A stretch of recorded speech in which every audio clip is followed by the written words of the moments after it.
What do you feel about the pick? Can I get a ski-hoo?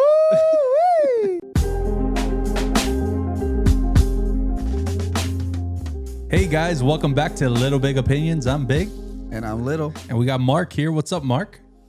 What's up, boys? Happy to be here. Wow, that is coming in hot. I like that. Sounds I like nice. That. It does. So we got a lot going on. We had the draft a couple days ago, but before we get into the draft, we have some personal stuff that we got to talk about.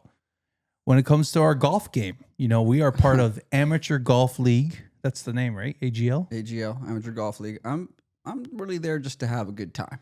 Yeah, dude. I just checked right now the standings. Out of 51 people, you are 41st after two events. Yeah, it's not going well. But again, I have a really good time. I mean, that's all I can say at the moment. Your irons are incredible. Mark, this guy was puring his irons.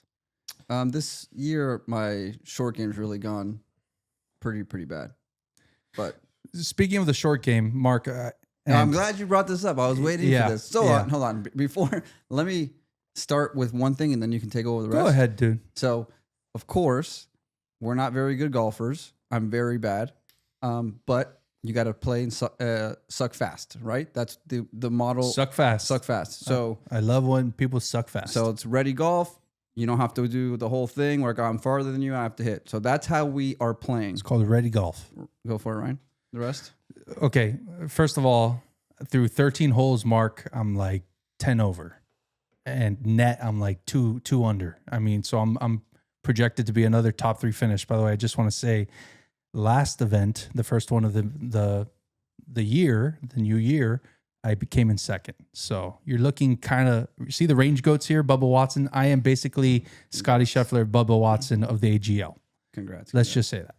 Second, go off on a tear, and then just had 2 really bad holes, 2 double bogeys, and then we're on 16. Prefacing. And I get onto the green, and Chris is putting out of turn. First of all, I'm not putting. I'm not putting. I am marking my ball. I'm playing ready golf. No. So he hit already.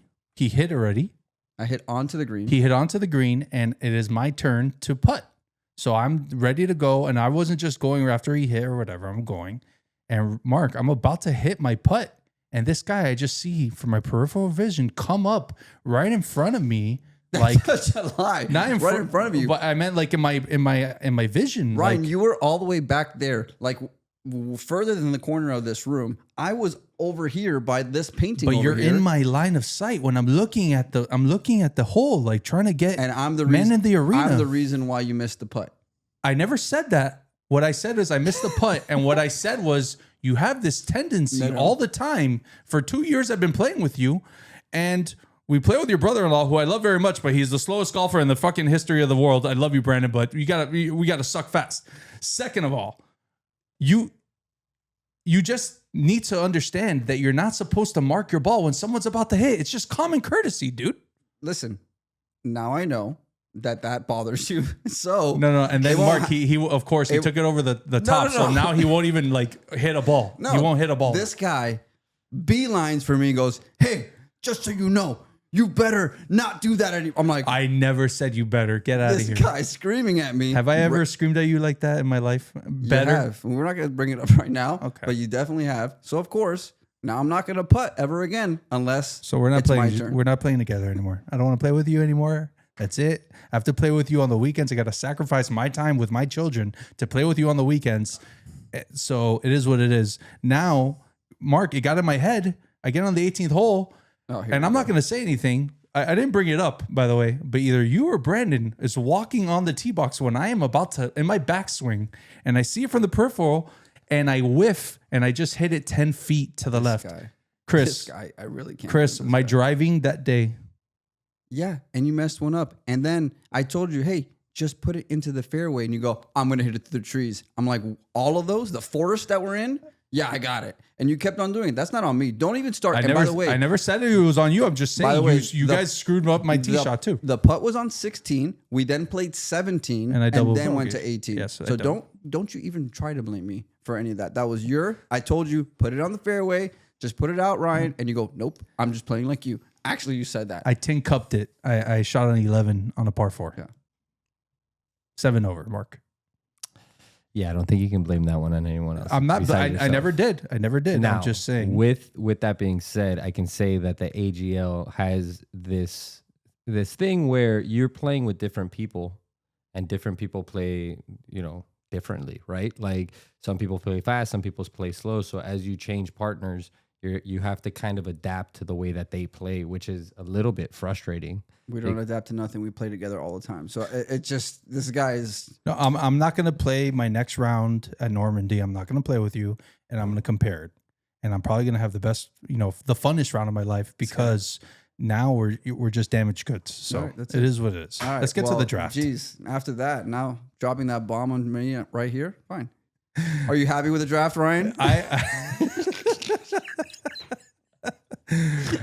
Am I happy with the draft? First of all, I'm the host. I thought. Now, are you asking the questions or not? I'm going to come get to the program, please. Okay. All right.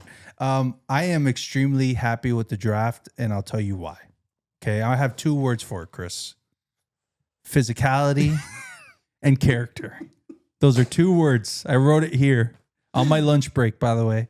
Physicality and character. That's what we need in this team, right? We don't want to be soft. You couldn't remember those 2 words? Excuse me. I have a routine. And we have character. The people that Kenneth Grant, Jonah Savanea, you got Jordan Phillips, all the team, Ollie Gordon, the trader kid from the Terps. I just feel like those first 2 picks, by the way, did you know that these are the 2 largest human beings that the Dolphins have ever drafted in their first 2 picks? I heard that as well. In franchise history. Very interesting. And we've been everyone's been saying, build the trenches, right? So just there alone, those top 2 made me happy. Yeah. I think this is a tale of 2 drafts, in my opinion, of if I'm happy or not. I'm definitely happy with the first 2 picks. Look, we're not, we'll first talk about Kenneth Grant as a 13th pick. Everyone likes to sit here and say, oh, it was a reach. It was a reach. But I'm not buying that because at this moment, yes, would I have loved to take Tyler Warren? Sure. But we didn't build a team in that we're not in the position for that. We need to build the team the right way. What does Tyler Warren play? So you can tell He's a tight folks. end. So tight end would be a little bit of a luxury. You can make the argument for sure that he helps the trenches because he can block. But that's a reach in saying that. I would have loved to come into the draft being able to take him. But besides that, I mean, we wanted a guard. We're going to take the guy from North Dakota State, Greg Zabel. I think everybody would have been up in arms about that. If we would have taken him at 13. If we would have taken him at 13, everyone says trade back. If you can't trade back, if nobody wants to come forward, there's no premier player at that moment that people wouldn't want to trade forward for. So you take the guy. They sought out Kenneth Grant. They saw that he could do something, and they picked him.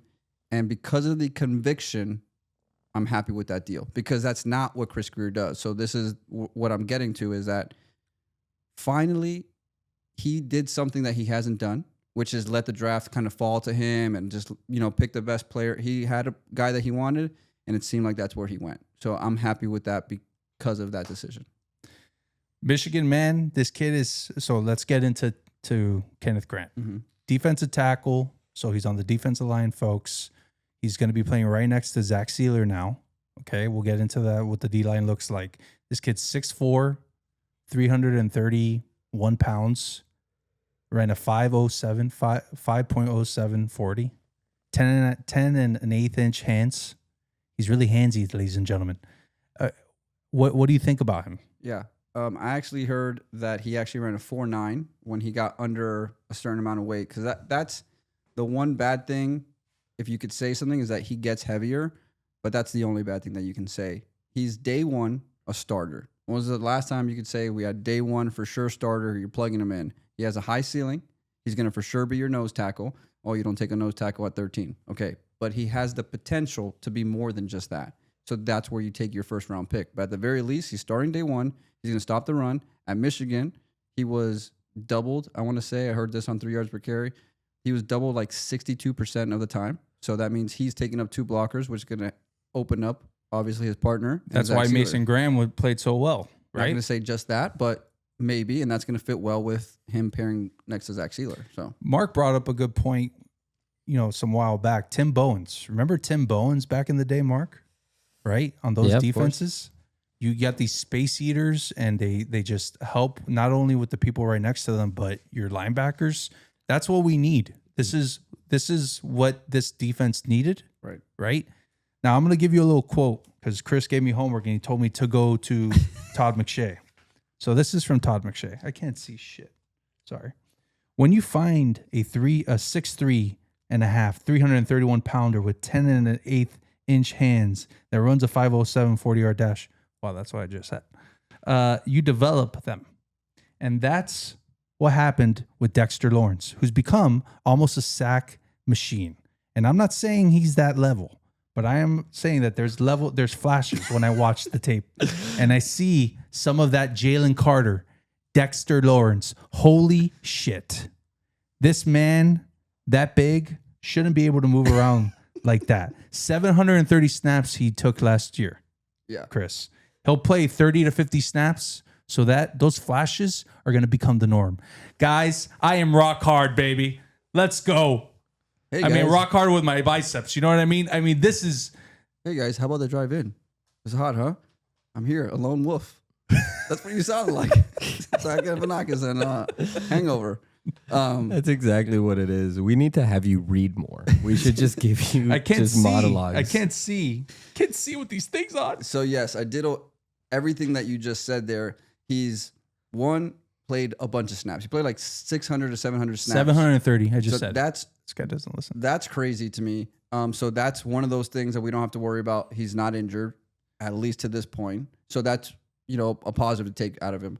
And then Dex, you said it that day, which was Christian Wilkins and Dexter Lawrence, and then you have Mason Graham and now Kenneth Grant. So hopefully, we're not saying he's going to be that, but there's hope that he can develop into that. But today, he's a run stopper, and that's what we needed. So I'm happy with the pick. I think our D-line is sitting okay. I think we still need one more defensive end because I don't have the faith that Jalen Phillips is going to have to be able to play as much as we want him to. So who are you going to put there? Bradley Chubb? You have Zach Sealer, you have Kenneth Grant, and then who else? Not Chop? Chop is playing edge. He's not playing on the line. You keep saying the same thing. He's versatile. We're missing someone else, and we can get into our picks later because we are going to talk about the late draft picks. So obviously, Jordan, we picked 3 other nose tackles. Well, we've picked 3 total nose tackles. Yeah, Jordan Phillips, Kenneth Grant, and the kid from Georgia Tech. Right. Biggies or Biggers, whatever his name was. One other thing I want to mention real quick that this kid does very well. He bats balls down. Something that Calais Campbell did for us last year. In the last 2 years at Michigan, he batted down 5 balls in the last 2 seasons each season. That would have put him ranked 3rd amongst defensive tackles in the NFL. So that is something that we need. That's something that Zach Sealer does well. That's something that Christian Wilkins did well. So let's get to this. Remember, I think I said it on the stream. Last year, we blamed everything when Tua got hurt, right? But you were missing... What was the cricket sound? You're missing Phillips. You're missing Chubb for most of the year, right? You didn't have those 2 stars. Chop Robinson came on late. So we were missing our defense. And that hole that was Christian Wilkins was a huge hole. This is bringing it back. So I love it. I think our front 7 is going to be Well, you would say loaded. that Calais Campbell did fit the hole that Christian Wilkins left. He was good. He was a good, pass rusher. He was good. He was great. He was great. He was the best player on our defense other than Zach Sealer. Yeah. I think our D-line is still missing something, but I definitely feel a lot more comfortable. Yeah. And I think we can go into at least the season or at least training camp knowing that our front 7 is probably set. And would you say that they are the best unit on our team? They're the strength of our team? Or is it still the offense? You think it's still the weapons? The weapons, for sure. Okay. I mean, you still have Tyreek Hill on the team at the moment. Jalen Waddle, I know you hate him, but he's great. Jonah Smith, you have Devon A-Chain, you have Jalen Wright. We have the other draft pick that we'll talk about in a little bit. Skill position offense is definitely better. Prisoner of the moment. Okay. Okay. So going to now the next draft pick, we moved up to the 37th overall pick from the 48th in the 2nd round. We gave up our 3rd round pick to select our new offensive guard, Polynesian Jonah Savanea from Arizona. What do you feel about the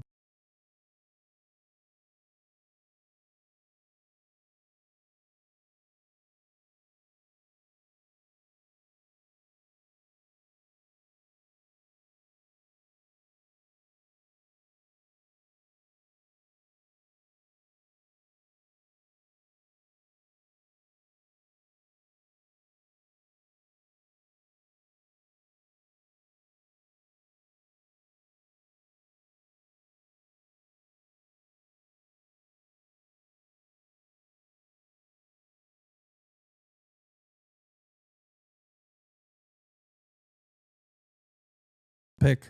Can I get a ski-hoo? Again, they had conviction of who they wanted. They didn't let the board fall to them.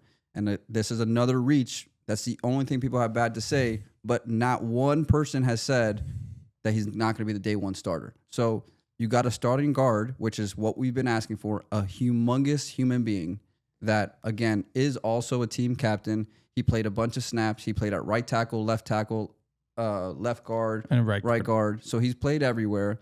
In the USC game, he moved from left tackle to guard because they were getting shredded, and he was like, "Hey, coach, let me take care of the guy." How many times do you know of a college player? Obviously, left tackle makes the big bucks. They're gonna say, "No, you know what? I'm gonna play guard." He said, "I'll take that guy." That he said, "I'll stop that guy." He said, "I'm gonna come in and I'm gonna stop that guy." Well, I've never heard of that in football. Right. So this is the type of player. He also went to St. Louis High School, I think, which is in Hawaii, which also was Tua Tagovailoa's high school. If you didn't know. He's going to help in the run game significantly. Again, freak athlete as well. He's a big guy, strong hands, very fast. He's going to be able to do everything Mike McDaniel wants in the run game. We'll see about the pass game. He should be able to hold up. He will be susceptible to speed rushes. That's what they say. That's the book on him.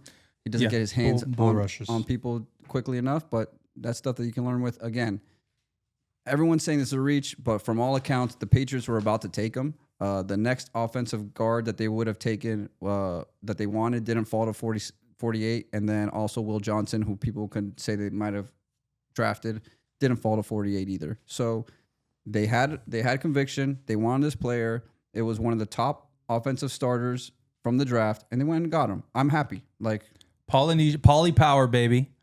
He's going to be protecting. He's Tua's new best friend. When he got on the phone with Mike McDaniel, he told Mike McDaniel, tell Tua to get ready because he's going to be protected now, right? That's what you need. Last year, 2 years ago, we were the number one offense in the NFL, 61 touchdowns. Last year, Chris, how many touchdowns do you think we had? 31. 34 touchdowns last year, which ranked 26th in the NFL. The reason being is because our prized quarterback wasn't on the field, right? So now you got Aaron Brewer at center. Who's a young center. You got Jonah Savanea on the right side. You got Austin Jackson coming back. Hopefully he can come back. Right tackle. Right? Then you got left guard. You got James Daniels from who you picked up. From Pittsburgh. And then you got Patrick Paul. You got 5 young offensive linemen that you can build around. If they can come together, stay on the field together, you might have something here. And this kid, by the way, so a couple fun facts. Use this paper. Childhood friend of Francis Mauinoa from UM, who's going to be a future top 10 pick. Did you know that? Wait, that's the left tackle. But his brother got drafted. His brother Francisco Mauinoa just got drafted, I think, by the Seahawks. The Seahawks? I want to say the Sea Chickens. Yeah. Next up, he's only ever blocked for Polynesian quarterbacks. Oh, okay. So you know what he said here? You know, the Cubans, we like to say, it's funny because I've blocked only for Polynesian quarterbacks in all my career. And just going into the league and Tua being a Polynesian quarterback, God never makes mistakes. He wants me to block for my people, so I'm there. That's great. I mean, are you tingling right now? Do you guys feel that? I mean, we got the power of the Lord, baby. Let's go, Miami. Oh, I'm back. Yeah, I'm back. I can see that. I'm back. I'm so happy right now. This is so great happy. From the last pod being, we got to be pessimistic. Yeah. And This is what they do to us. I got This the is what they do. Lord. I got the Lord. There's definitely a glimmer of hope, but I don't think it takes us anywhere different than what we were talking about. I always thought that we're going to make enough moves to make the playoffs. Not make the playoffs, make a run for the playoffs. And to be honest, because of our season tickets, as long as we make the playoffs, I'm happy. Like, I don't want to see a bad team. When was the last time that we went into training camp knowing what our offensive line was going to be? The reason being is Liam Eichenberg has been he's still on our plate. Yeah, but he's your third backup. The last time that we traded up for an offensive guard in the second round was Liam Eichenberg. Yeah, but that was later on the round, and he was our second round pick. But I will say this. I thought about this, and I really think that this is, I didn't really research it, but I'm almost positive. How many players has McDaniel brought in as far as offensive linemen, and they didn't pan out? So you had Connor Williams, you have Aaron Brewer. None. Right. Every time that he's had a voice in bringing in a player, those players have panned out to this point. So he definitely has a vision for the run game. That's why he was a run game coordinator. So I'm definitely excited. I like the pick. We're doing all of this to support the run, to be better at the run, right? That's going to help Tua and Tyreek and Jalen Waddle and Jonnu Smith open up the passing game in a more natural way. Correct. Not forcing. Fed Correct. Of like all these short things to like hit the one big shot. No, go back 2 years ago and mix what you tried to do last year, mix it up together, and we're going to have the number one offense again next year. As long as Tyreek's on the team. Now, let's get to the other draft picks, right? I want to ask you, who is your favorite of the rest of the bunch? So, I don't know if it's my favorite. So, we're going to go to the second part of the draft that I didn't like. Everything that I liked about what they did with the first two picks, I felt they didn't do on these picks, because they had the meat and potatoes. Everyone knew was round 3 and round 4, and they traded out of 3 and 4. So they traded out of 3 to get up to get Jonah, and then they traded out of 4 just to get into the 5th round to get a pick for next year, which is very confident of them that they're going to be back, which worries me big time. So then they, instead of having conviction and going to get guys that they want, they kind of did the thing that Chris Greer likes to do. So my favorite pick is only because there's one guy that I kept on reading about that was going to be a 3rd round pick for us, and he was kept on getting mocked, was Jordan Phillips.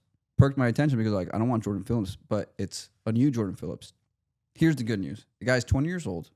He's a weightlifter, so he's a machine, apparently. He's the biggest lifter on the team already. He probably has the most athleticism of the defensive tackles as well. So we have 2 huge athletic guys, strong guys. Now, he's 20. He has a bunch of pressures and no sacks. So I don't really know if that's promising, but again, you had trouble closing in high school too, right? And so maybe the guy has trouble closing. It is what it is. It happens. But we're talking about football here. Oh, sorry, my bad. Sorry, I just had to throw a shot. So we're throwing out Miami Dolphin talk here, and Jordan Phillips is promising. I don't see him contributing as much as I would like this year. I would have liked to see a little bit more of someone that may have not had all the tools, but was a stellar player. I think he's going to be a rotation guy. By the way, he has to be. We don't have Hand on the team. Yeah, I know. I've been meaning to say this. Yeah. Benito Jones is the other guy. You have Benito Jones is going to be there. He played the zero technique last year. And then Jordan Phillips and this other guy, what's the guy from Georgia Tech? Beegers. Them two are definitely going to be in rotation. I just don't know how much they're actually going to. Who are massive human beings. These are all 6'3", 6'4", giant, grass-fed. They can have a role. And that's what Weaver came from at Baltimore. It's a bunch of guys coming in and out versus just playing every down. So Zeeler and Kenneth Grant can take the bulk of everything, but the system is led to have a bunch of subs. So we'll see if it works. I'm not going to hold my breath on that. I'd rather just see Zeeler and Grant in there all the time. But this seemed like they targeted the defense, right? Like this was an Anthony Weaver draft. I feel like Coach McDaniel kind of sacrificed a little bit here, right? When it came to this draft, which I like it. Although our defense, I was looking, over all the stats from last year. The defense stats wise was top 10. Now, getting off the field, the sacks and the turnovers was the problem. I think the problem on both sides was third down. We couldn't convert third and shorts. We couldn't get off the field on third and shorts. So that leads to extended drives. We couldn't score touchdowns. We couldn't extend offensive plays. So that gets the defense tired. We couldn't convert 3rd and 1. So what do you do if you can't convert 3rd and 1? You go on and you draft Ollie Gordon from OK State, the Cowboys. Me and Joey, Ollie Gordon, I think paid for my deck one year. 2 years ago, the kid had 1,700 yards, That's what you love. 23 touchdowns. Oh, I love him. I mean, 6'2". He's a bruiser of a back. And I have another quote, but this is what they did. This is my favorite pick of the bunch, of the rest of the draft. 6th round pick was still there. He's not the fastest guy, but he looks for contact, folks. He is a 3rd and 1, 4th and 1 machine. That is something that we have not had on this roster for some time. Now you have Devon A-Chain, Jalen Wright, 2 speedsters, and then you got this bruiser of a kid that can come in and provide some depth to the running back room. That's what we needed. But I'm going to go back to my paper. Oh, God. They'll probably still call just a little dump to the fullback. They don't do dumps to the fullback. Alec. What they do is they send them out on a wheel route. All right. The blocking goes to the right. The fullback comes around to the right side, and then they try to run left. And then they get stuffed because there's no one there to block. This is our new running back, ladies and gentlemen. I would say I'm a bruiser. I'm going to run through you. I'm going to make you want to not tackle me late in games and beginning of games. I'm going to keep it up. I'm going to keep it. So for real with you right now, when I'm in the pass, when I'm in that pass pro mode, I'm trying to take you out. That's going to be your last play blitzing. I've got to cut you. Today, Junior. If I got to run through your face, that's going to be your last play blitzing. And I'm going to make you think about it. So that first time, if I don't get you, I promise later in the game, I'm going to get you. I promise you that one. Reading on a podcast is just the best thing ever. Yeah, that's a tough one.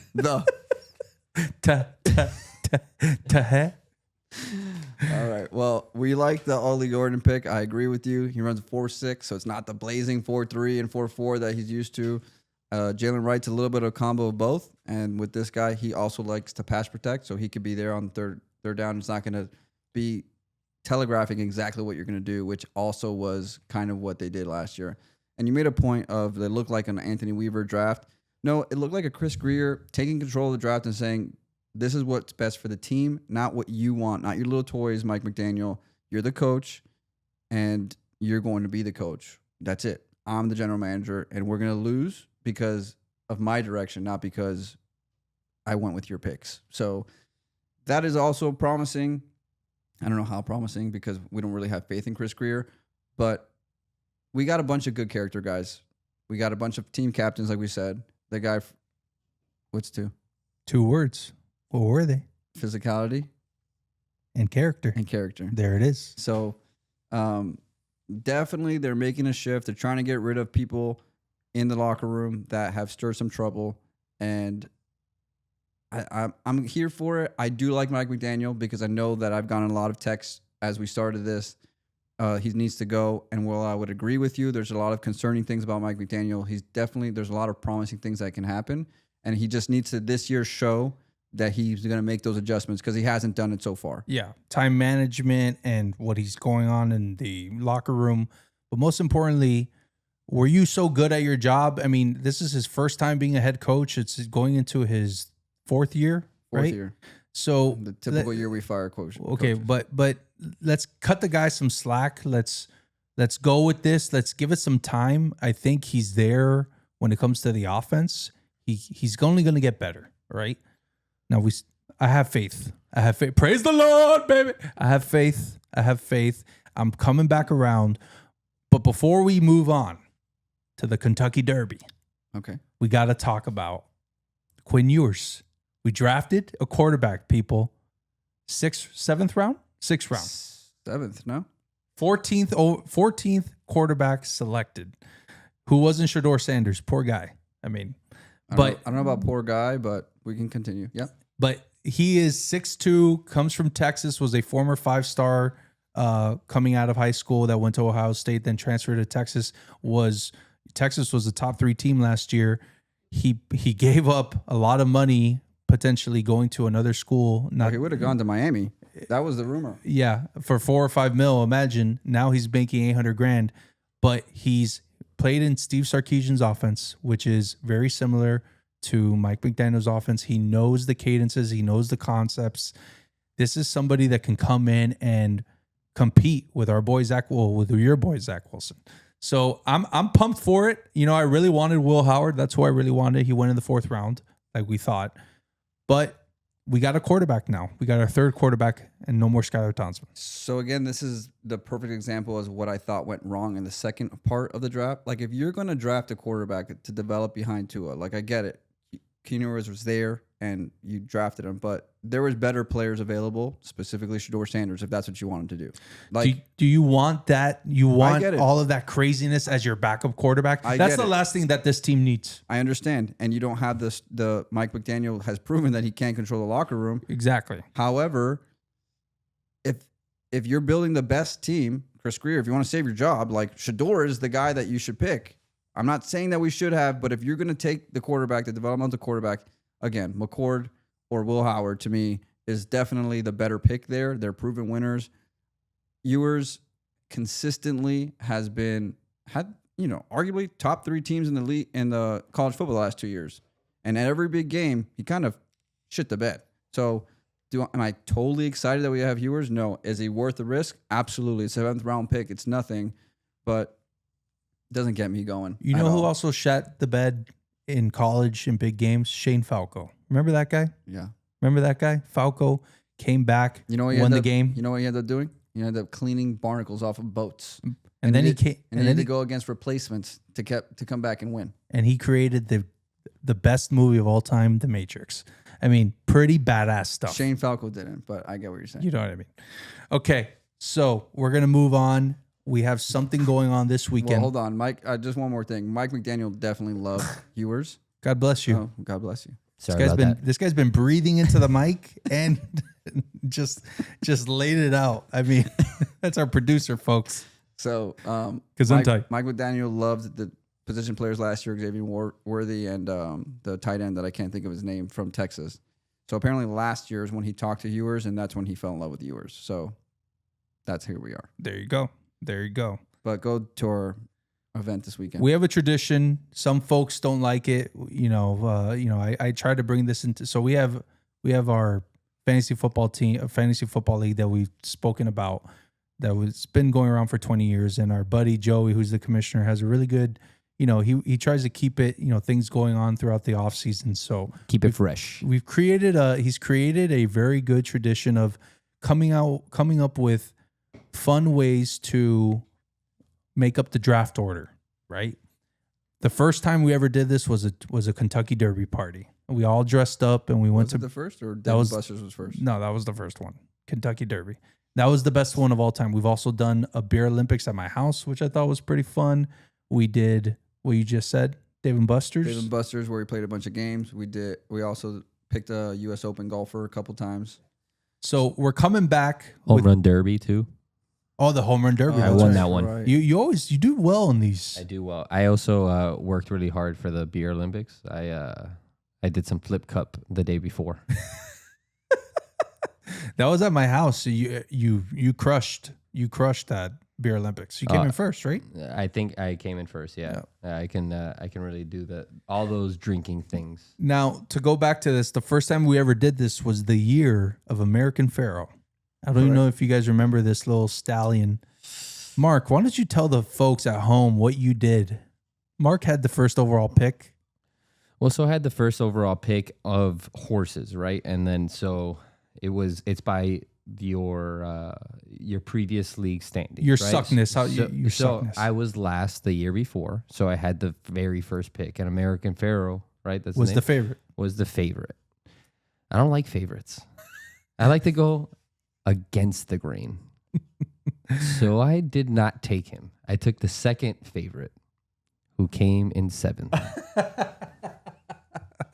American Pharoah, I don't know if you guys remember, he broke the curse, like the long drought since Secretariat of winning the Triple Crown that year. So Mark literally passed Triple Crown winner. on a Triple Crown winner that hadn't happened for like 50 years. And it's not like we know anything about horse racing. So we all just picked the Speak for yourself.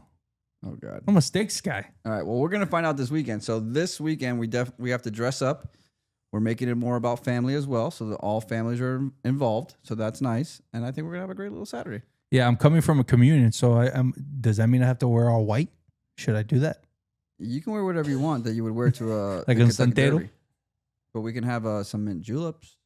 We can have Oh, my dad always makes those. maybe They're we should bring delicious. out some Blantons.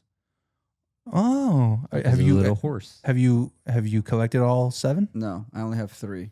But this is what I do all the time. So I always scan the bar to see if they have Blantons. And if it's almost empty, I always ask for Blantons to try to get it empty, and then I ask for the top. That's pretty cool. Yeah, because I got that idea because that happened to me just randomly. It's like, can I have a Blanton's? And it emptied, and he gave it to me. He goes, yeah, why wouldn't I go, oh, thanks. He goes, this is what I always do. The second time I asked that, the lady stared at me. She goes, I don't know if you could do that. I go, can you ask your manager? And she went over there, and he goes, yeah, I guess you can have it. So almost didn't get the second You one. sound like the creepy guy. You're like the alcoholic that just goes from bar to bar trying to. Well, I only have Get your I only Blantons. have 3. So I have 1 on a bottle that's never been opened, and then I have 2 empty ones. What are you missing? What letters? A lot. I don't even know what letters I have. Oh, this guy's the worst. I was trying to, maybe I can go find one for you. But Thanks. I mean, well, why don't we do this? We're gonna do a shot bet. Can we do a shot bet here? what's the shop at? Or whoever comes in last of 3 horses that we choose. By the way, I have the first choice, so I'm saying it right now. I'm between journalism and sovereignty. Okay. Pretty gonna go with journalism. He's 3-1 favorite right now, and he hasn't lost as a horse. So whoever comes in last amongst us 3 has to take a shot of Yeah. Blantons. So I don't think we've ever reintroduced what shop bet means. We just started doing it because if you weren't a fan of us before and you weren't following our pod, what we do is we don't like to bet money except for big guy over there. So we bet shots. So that's what a shop bet is. And I take you up on that. You're going to be last out of the group and you're going to have to take a shot. Okay. What's the order? So 2 other people have to take a shot. The one winner doesn't No. have The worst of us 3 has to take the shot. to. Okay. Deal. Got it? Shop bet. All right. I Now we're feel gonna- like it should be the worst of us 3 has to take 2 shots. Second worst, the one who gets second place takes 1, and then the winner Are we like wins. 1, 2, and 3 to pick? I'm 1 for sure. I'm definitely up. I'm definitely down there as well. So. Okay, cool. All right. So we're gonna have good horses. I almost made the playoffs. I was like in the middle. Oh, of so those guys. we're all down there. Okay. Okay. All right, Chris, you want to tell the folks something new that we haven't even told our producer what we're gonna do. Yeah, we're just gonna throw it on you now. So another thing that we like to do. So there's a bunch of segments that we're gonna keep introducing to you that we've done before. This one we haven't. This one's new. So at work, I like to do what's called the question of the day. One, it gets people going, it gets people thinking, and we always try to make it fun and inclusive so everyone can have their opinion. So today's question is something very simple. Mark, I haven't heard the question yet. It's very simple. I mean, don't make a big deal about it. Oh, great. The question is, if you're at a restaurant, specifically IHOP, Denny's, or a breakfast place, and they ask you, would you like sausage or bacon? What are you picking?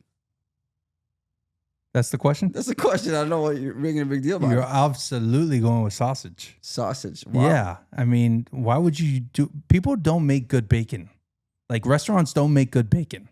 I wholeheartedly agree with you. So in the question that I asked, I can never just answer the question. Obviously, I always have to give an opinion about it. Believe it or not. So that is my point. If I go to a restaurant, the chances that they're going to make good bacon, especially Denny's and IHOP, no chance. It's going to be soggy. It's going to be like put together. Oh, Oh, it's the worst. restaurant bacon's terrible. So I always get sausage at a restaurant, but at home I make bacon. So I'm at a loss. I haven't picked yet. Mark, what's your choice? Well, my wife loves breakfast and both sausage and bacon.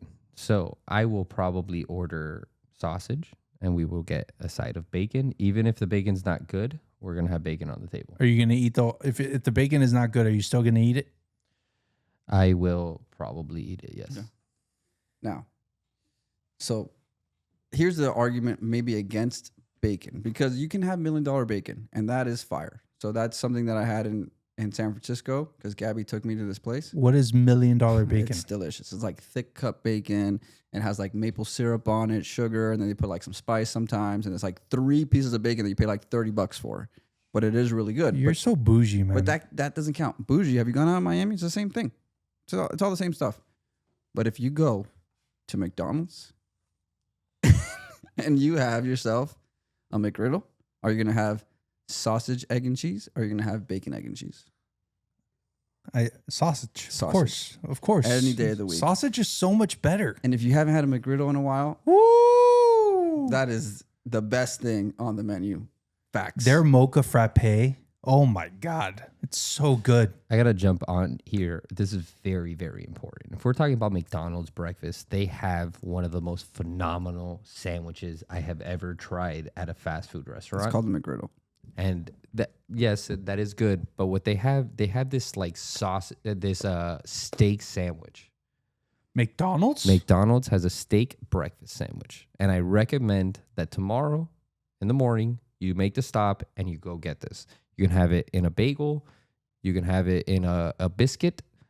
Any of those. McGriddle? Are you fucking kidding me? It's a steak sandwich, dude. This is at McDonald's? At McDonald's. They have bagels at McDonald's? Oh yeah. They're not good though. I mean, shout out to Annie, Vanessa, Christina, Ariana, love my family from New Jersey who own a million McDonald's. They're the freaking best.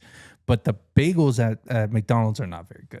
They're not. All right, shut up. Listen, I am telling you that it is phenomenal. Right. And I'm gonna do it tomorrow.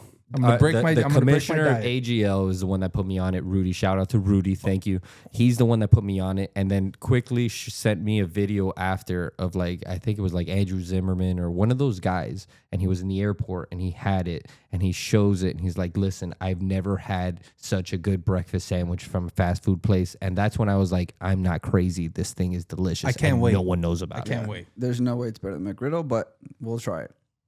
Are you gonna try it tomorrow? I think so. Okay. All right. So we have to save we'll bring out this episode and then we'll do a little taste test. Yeah. What So we'll do, guys, is we'll post something when you do the taste test. You do it tomorrow. Record yourself. We're gonna post it on our stories. We're gonna see if anyone else has tried it. Let us know what they think about it, and then I want you guys to also give your review about it. If it doesn't happen tomorrow, that's okay. It can happen the next day, but try to get it in before the weekend. It is worth it. I am telling you. I like that. By the way, speaking of likes, like and subscribe. I mean, hit that like button on YouTube. Subscribe to 786 Sports, Cultura Media. We're trying to do something big here. And speaking of that, Chris, do you want to tell the folks, what we were talking about before of like, that conversation that we had the other day when I was feeling it and stuff like that? I think we're original. yeah. So the other day, we're after our live simulcast, we're sitting there, we're talking, and we're kind of like, yeah, maybe we can make this happen, like because we still have some apprehension for it. And Ryan looks at me, he's like, Chris, no one's ever done this before. Like 3 Miami Cubans talking about Miami sports. Like it's awesome. Like it's so original. And I went home and I thought about it. I was like, you mean exactly what Dan Le Batard built his career on? And not only did Dan Le Batard refused to like go up to Connecticut to move up to ESPN, he still has a local hour. His brother, R.I.P., did all this art.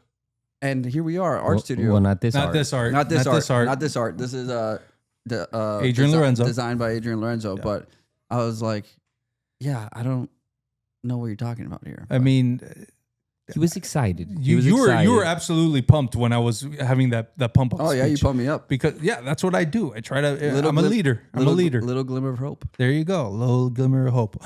All right, folks. Well, it's always been a pleasure. We hope you guys enjoy the episode.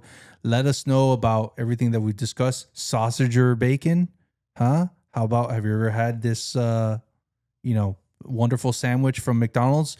And also the stuff about the Dolphins. So thank you guys very much. We love you guys. Like and subscribe. Sayonara, suckers.